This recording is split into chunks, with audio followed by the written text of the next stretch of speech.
আসসালামু আলাইকুম। আম অনেকদিন পর আমি মনোলোগ বানাচ্ছি এবং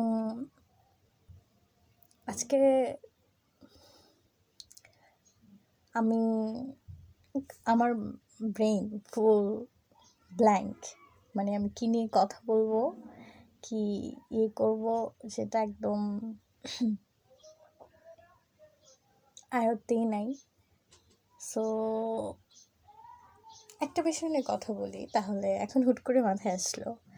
সো আমরা যখন একটা বাটিতে অনেকগুলো খাবার নিই, সো কী হয় তখন, মানে যদি বাটিটার লিমিটের বেশি যদি আমি খাবার নিয়ে ফেলি, সো তখন হচ্ছে খাবারগুলো পড়ে যাবে বাটি থেকে নিচে, এবং আমার কিন্তু খেতেও অসুবিধা হবে। এক্ষেত্রে আমরা কি করতে পারি, আমরা হচ্ছে বাটিটার লিমিটের তুলনায় কম জিনিসপত্র নিয়ে আমরা খাওয়াটা শুরু করলে আমরা একটু পিসফুলি খেতে পারি। সো সেম অ্যাজ লাইফের অন্যান্য কাজগুলো যখন আমরা করতে যাই, আমরা সবগুলোকে একসাথে না নিয়ে আমরা অল্প অল্প করে নিজেকে ফিট করিয়ে, নিজেকে প্রস্তুত করে তারপরে পরবর্তী কাজগুলো করলে নিজের জন্য অনেক ভালো হবে। এবং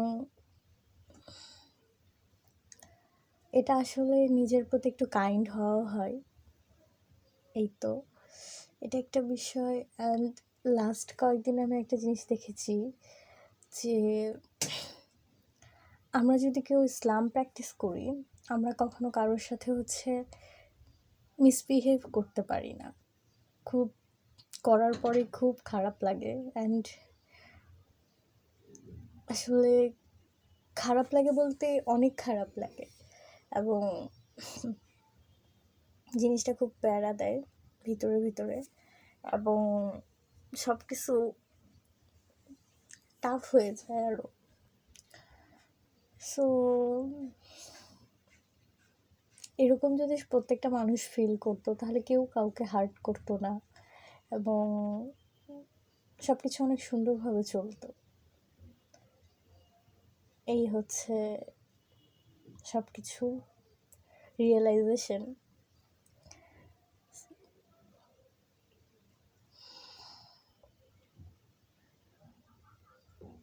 আল্লাহ যেন আমাদেরকে প্রত্যেকটা মুহূর্তই ইসলামের নিয়ম অনুযায়ী, কোরআনের যা বলা হয়েছে সেভাবে করার তৌফিক দেয়, এবং আমাদেরকে যেন সুন্দর একটা জীবন দেয়। এটাই আজকে এটুকুই কথা বললাম, ভালো লাগলো। আল্লাহ হাফিজ, আসসালামু আলাইকুম যারা এতক্ষণ শুনেছেন।